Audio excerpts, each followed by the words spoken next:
Hey guys, welcome back to my channel, Not Your Average Mama. So today is July 19th, Friday, and Christopher had his surgery on Wednesday, the 10th of July.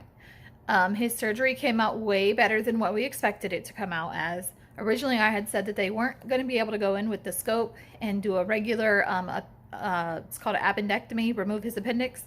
But it turns out they were able to do it that way. So after they did the scans and everything, and they got another surgeon in there and they brainstormed, they were able to just go through his belly button and make two small incisions on each side of his abdomen, and they were able to go in, wash all of the abscess out, and remove his appendix that way. So they took about 6 liters of saline and washed the abscess out, which apparently is a whole lot of saline. And then they said at that point it still really didn't run clear, so they put a drain in. So whenever he came out of surgery, he had a drain and he no longer had an appendix. He also had what they call I think it's called an NG tube. It's like a tube in your nose and it goes down to your stomach. And the original nurse that saw to him after his surgery said it's for feeding. So I posted on Facebook that he had that tube for feeding. But once we got up to the room, it wasn't for feeding. It was for suction. So they were suctioning all of the stuff out of his stomach, all of the fluids and everything, because they said that his bowels were basically shut down and sleeping, and they wouldn't process that fluid. It would just sit there and get stuck in his intestines, but they were going to remove it the next day. Well, they went to remove it and they couldn't. As soon as they stopped the suction and gave it a second, he started vomiting. So that stayed in for like 3 or 4 days with him just vomiting, you know, not really vomiting because nothing was coming up, but just, I guess you would say, dry heaving. That happened for a few days. They continuously gave him nausea medication. He felt like crap. He couldn't get out of bed. He basically just wanted to sleep through the whole thing, because it was like, if he was awake, he was nauseous the entire time. He just felt horrible. Poor guy. He had just been miserable through this whole thing after surgery. So then once he got the NG tube out, he started feeling a whole lot better. He started eating. So that's really, really good. But then they told us on Wednesday that we were possibly going to go home on Thursday or Friday. So he was geared up, ready to go home on Thursday. He was very happy on Wednesday because he just knew he was getting out the next day. Well, then I got there about 7:15, and the nurses were changing shifts and giving report, and I was listening to them give report, and one nurse said to the other, and he's MPO. And MPO means that you can't eat. And I was like, wait, what? Why is he MPO? Because we're leaving today. There's no reason for him to be MPO. And they said, oh, I don't know. We'll have to figure it out. We'll try to contact the doctor for you. Well, about that time, the doctor calls the room and says, make sure you don't let Christopher eat anything, because we did another scan and there's about a 7-centimeter pocket of fluid on his right side still. So I'm like, great, really? This again? So Christopher's mad because he's hearing this, you know. So I told him, you know, bud, you can't eat. They're going to bring you your breakfast this morning. You can't eat it. You're going to have to wait, because they don't know if they're going to go in and manually try to clean out that fluid again like they did before, or if they're just going to let the antibiotics take it. So we're just going to have to deal with it, dude. And he's just horribly mad at that point. So I'm like, just go back to sleep. Don't worry about it.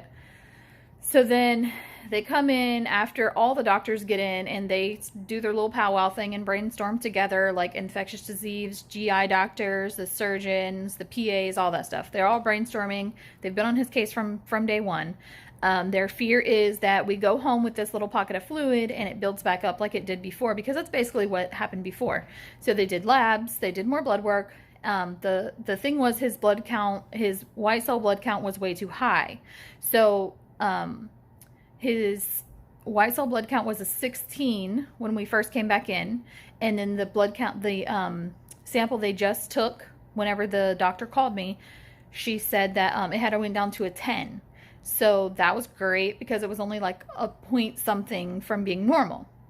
So they came back later that day and they said, okay, around lunchtime, they said he can go ahead and eat again, and as long as he doesn't start vomiting, fever stays down, and then we're okay with him going home on these 2 certain antibiotics that infectious diseases has told him, you know, to be on once he goes home. So then we'll release you tomorrow. We don't want to release you today because we just want to watch him a little bit longer and make sure that nothing changes. So it's Friday, July 19th, like I said. I have cleaned up my room here at Ronald McDonald House, and I'm going next door. And fingers crossed, hopefully, they let us go home today. So, if they don't let us go home today, I'm going to have one really mad little boy. So hopefully, they let us go home today. All right, so the doctors came in and said they are going to release us today. But, Christopher, what is that face? None.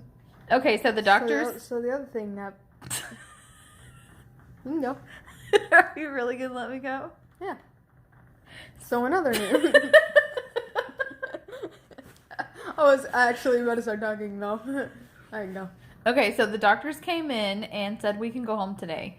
But we're going to have to come back in 1 week and get an ultrasound to make sure that that little 7-centimeter pocket of fluid or pus or whatever it is hasn't expanded. We're also going to have to come back in 2 weeks and get an appointment with the surgeon group that we're with and get a checkup. And 2 days before that, we're going to have to go have blood work drawn and sent over to them so they can make sure everything's okay. They are going to send us home on 2 different antibiotics that are supposed to help him out. And if anything happens that's not supposed to happen, then we have to call right away. So if he gets a fever, if he gets nauseous, if he starts vomiting, if he has any kind of pain, we are to call right away so they can figure out what's going on with him. He's super excited to go home and continue with the rest of his summer. Right now, we are waiting on the GI doctors to come and take him off the TPN and lipids, which is his nutrition. They cut it in half last night, and they are weaning him off of it. And then after they do that, we have to wait an hour for them to prick his finger and see what his blood glucose level is.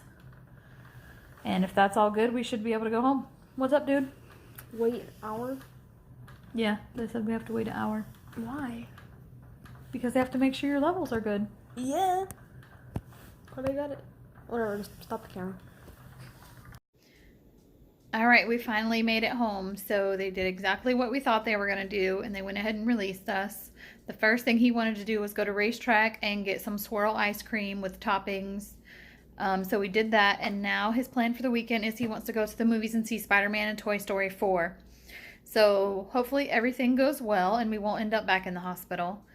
And he'll just go back for his follow-ups and all that'll turn out good, and then he won't have any lasting effect with any of this.